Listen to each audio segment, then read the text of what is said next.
group of game developers into a haunted office. The building is scary as it might sound. Apparently there's actually a ghost or something that lives here or haunts this place. Give them a determined leader with a vision. Dave Jaffe's a very interesting man. He can be a complete asshole, quite frankly. And you'll get a game that takes everything to the edge and beyond. God of War is the game that I've wanted to make since I was a little kid. It's a hardcore game. It's gross. There's blood and guts, but it's a challenge.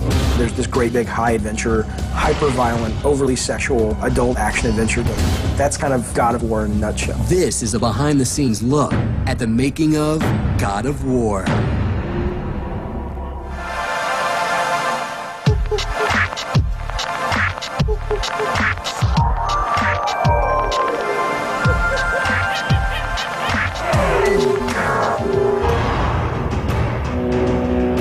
In the era when the PlayStation 1 is king, a team of veteran game developers strike out on their own to create Sony Computer Entertainment Santa Monica. They were building like the studio, and I'm like, oh my god, who's this quack?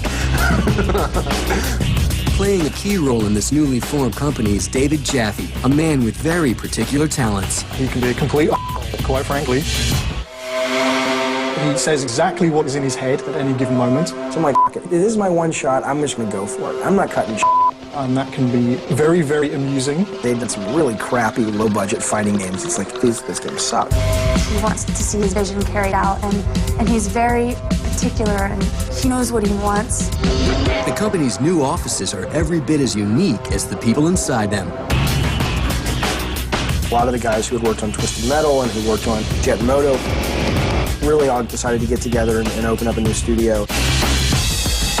We started the studio with the intent to create new franchises for Sony and for PlayStation 1 at the time, and now PlayStation 2. We probably started with about 13 people. And from there, we just expanded, hiring people from Los Angeles and other game development companies. I think we have probably about 60 people here in Santa Monica. We came into this building somewhere around 2000, but it used to be this kind of old train station, like back in the 20s. The building is as scary as it might sound, a brick building in the middle of California, which is a little bit, if you need earthquakes and so forth, but it already kind of has an industrial feel to it because there's very little offices and there's exposed piping and rafters and so forth. Some even say it's haunted. Apparently there's actually a ghost or something that lives here or haunts this place, and I love ghosts. I love the whole concept of ghosts, and I would love to see this thing, and I've never seen it. Yeah, there's been rumors of ghosts that walk the mezzanines at night. It's always the guys who are like, oh, you know, I saw it out of the corner of my eye, or I saw it and you were in the bathroom, or you were home, and I'm like, damn, I just missed it. I don't know, I haven't seen anything myself, but you never know. Ghosts aren't enough to keep this team from making their first game. We originally decided to make a racing game because we thought it would be relatively easy, and that was Kinetica. It's this futuristic racing game where you're zooming around inside these tubes. But Kinetica is only a warm-up. At the end of Kinetica, we decided that we really needed to try and make something more ambitious. We wanted to do something AAA, and we knew we wanted to do something third-person action game. We took like 6 months and just threw out as many ideas as we could come up with. The first idea that Dave ever came up to me and goes, what do you think about making a Greek mythology game? I'm like, that's awesome.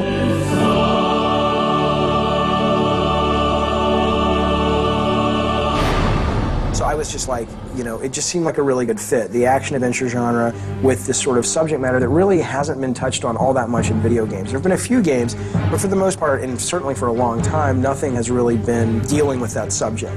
So I think that was when I realized those two things could fit together so nicely that it was like, dude, we gotta make this game. The name of this new action-adventure game is God of War.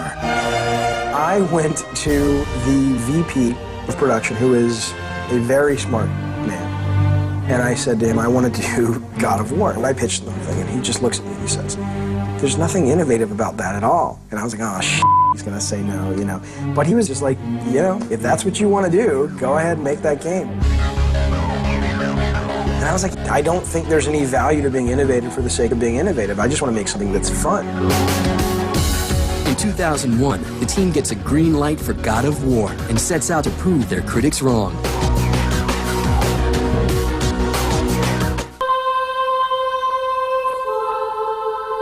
Now that God of War has a green light from Sony, David Jaffe and his development team in Santa Monica roll up their sleeves and get to work. You go through and you read all the Greek mythology that you could get a hold of. We did the movie watching, then a lot of book research, like, you know, most of us haven't done mythology reading since maybe 5th grade. You really have to sort of start making the game. You meet with your programmers and tell them what you want to do, and you meet with the artists, you meet with the designers, and everybody just, at that point, start contributing to that vision. He describes it as a mix between Gladiator and Harryhausen's Clash of the Titan type movies. He was trying to mix that old school Harryhausen look with the blood and guts and violence of Gladiator.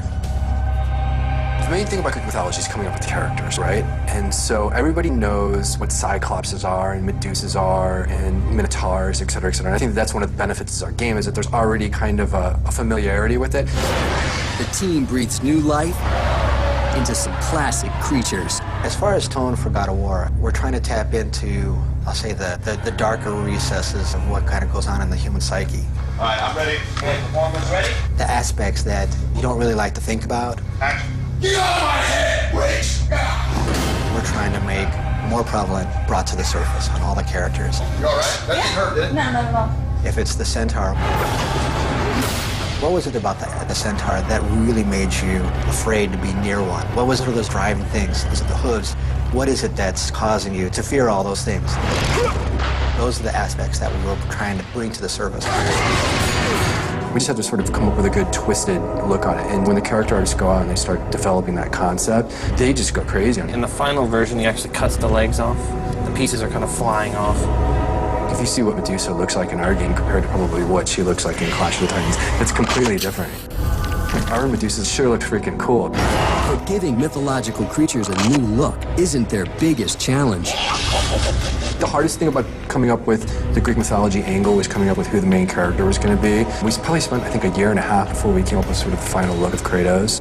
With Kratos, what I wanted to do was really create a character that, I mean, I'm a short guy. I'm 5'6", 5'7", something like that. I've put on 40 pounds in God of War. I am not Kratos, but inside I am. We're gonna rally the troops! We're gonna burn this city! I have the tenacity, I have the ferocity, I have the anger, I have the capacity for violence that this guy does. For me, it's almost like I want to make the guy that I wish I could be.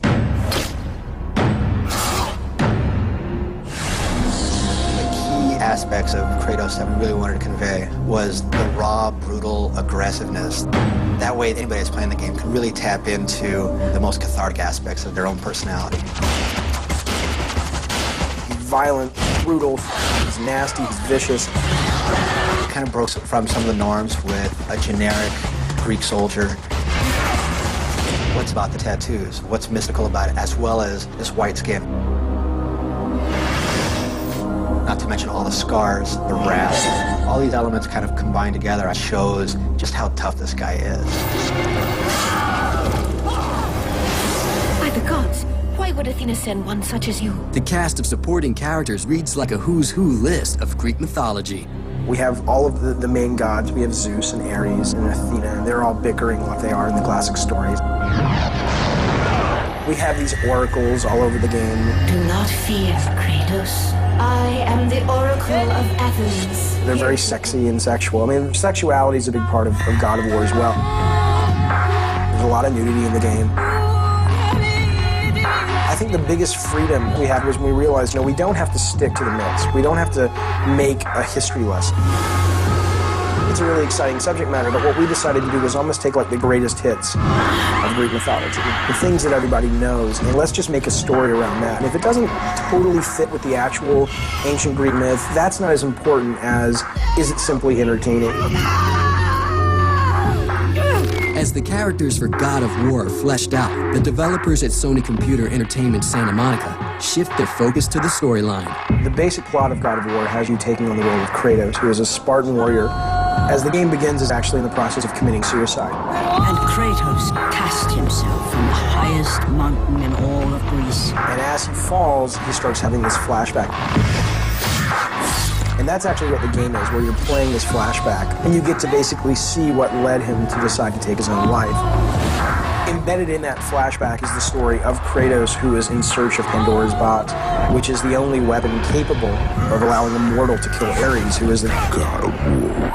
Now the team has a hero, a storyline, and a cast of enemies to do battle with. But what kind of game will God of War actually be? Then you have to sit down and go, exactly, okay, this is great, your world is great, your monsters are great, but you're like, what's the mechanic? What do you do?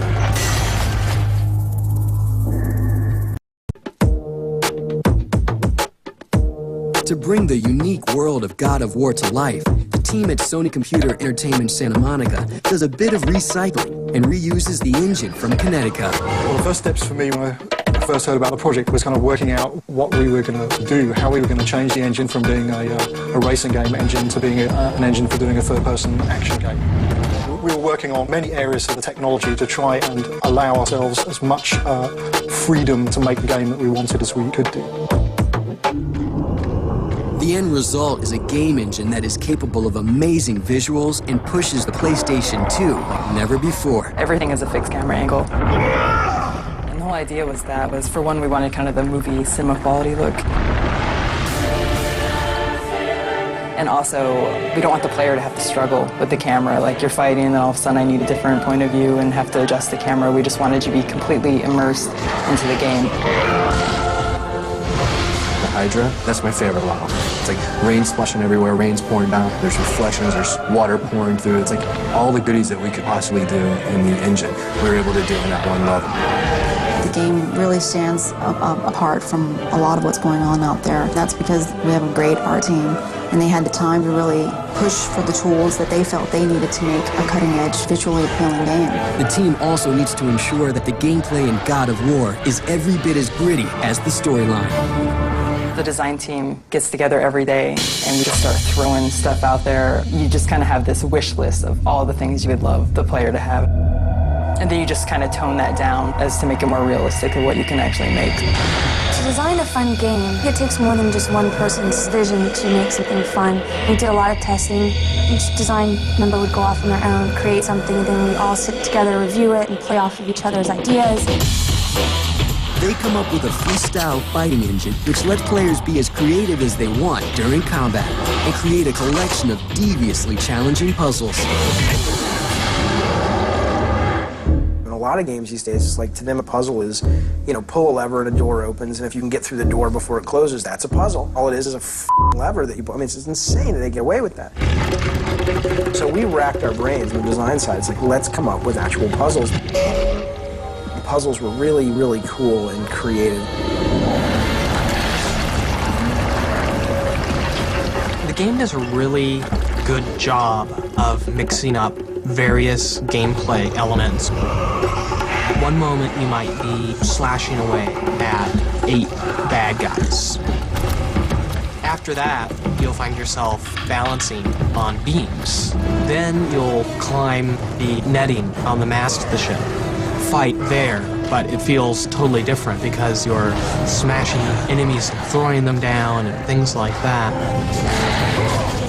We basically came up with a fairly elaborate animation queuing system that was completely controllable by the designers. You can actually just kind of move these things around and sort of just sculpting with time. So they are able to string together animations and play them faster or slower or add delays in the middle of them. We also added context-sensitive moves, which is basically kind of grapple moves where you can animate 2 characters fighting together, holding each other or throwing each other.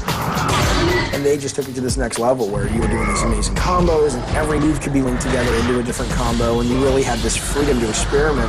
Each enemy Kratos faces will be a unique challenge. Kratos really lets the enemies have it in ways that you probably haven't seen in games before. I'm personally fond of like Medusa and the Cyclops. With Medusa, things go on in the air, things go on everywhere. She's everywhere and anywhere during combat. She's much faster. With the Cyclops, combat with him is beyond the simple aspect of throwing a spear at the eye. You're going to see varying styles of gameplay that you're going to have to deal with. He'll jump on the back of a Cyclops and give him the old blade in the head treatment. And the variety of adversaries will be enough to whet any warrior's appetite. With Kratos being about 7 feet tall or so, the relative size of characters in relation to Kratos, they range from the Harpy, which is probably about the size of a condor or something, 3 or so feet tall, like a winged wingspan of up to about 6 to 7 feet, ranging to the Cyclops, which is about 12 to 13 feet. Medusa in length is probably about 16 feet. But then you'll run across characters throughout the game that are close to 80, 90 feet tall. We've kind of built some of those into some of the boss fights. As God of War nears completion, it becomes clear that this violent and gritty game isn't for the faint of heart. But the team is about to push the envelope even further. Ready, here we go. 3, 2, 1, go! Sweet. SCEA's God of War is shaping up to be a visceral and violent tour de force.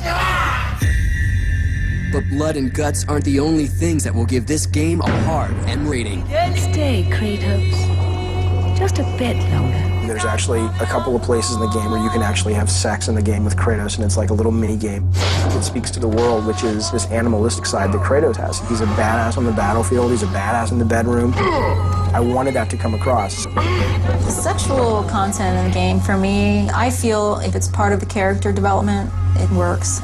I think Kratos is a pretty hot, sexy man myself. To see him engaging in a little activity, it's to be expected, right?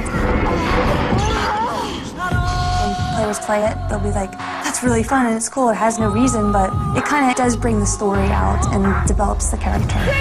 But really, God of War says, I am a mature game for grown-ups.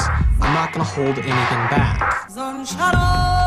It really doesn't seem to be ashamed at all of being a game for adults, and that's one of the most appealing things about it. Let's broaden this genre a little bit. Let's basically bring games to adults. I think that Sony's like, of course, games aren't for kids. We've been saying that since PlayStation 1. Games are for everybody. They were actually quite supportive of the sex and the violence. As long as they're like, dude, we gotta have an M rating. We gotta make sure this is advertised only to adults. And it was like, yeah, of course. And after that, they're like, sure, make a game. As God of War gets closer and closer to the finish line, the team brings in musicians to score the game. The music went through 3 stages. I was really interested in licensing classic 70s and 80s rock. And I was like, that would be great to have this Greek mythology game set against kind of, rock and roll. And I played a game and I listened to some rock and roll on my headphones. I'm like, okay, this is really stupid. It's not working at all. So from then, it's transitioned over to more of kind of a synthy 70s, 80s kind of orchestral score. The sound guys were just like, dude, no one's gonna like that. Anybody younger than 30 is just gonna think that's so stupid and cheesy. Ultimately, we ended up going with more of a traditional orchestral score with live choirs and things like that.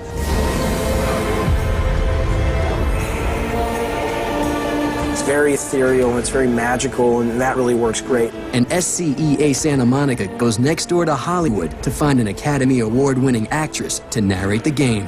The first choice for the narrator was always Linda Hunt. People were like, who's Linda Hunt? And I'm like, dude, she is awesome. She has this phenomenal voice.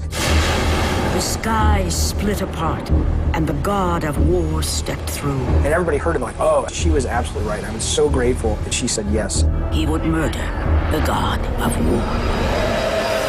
The public gets their first taste of God of War at E3 in 2003. We really worked our butts off to make that a really good demo. So we really want to come out with a good reception. And people were like, okay, this is kind of cool, but it didn't knock their socks off.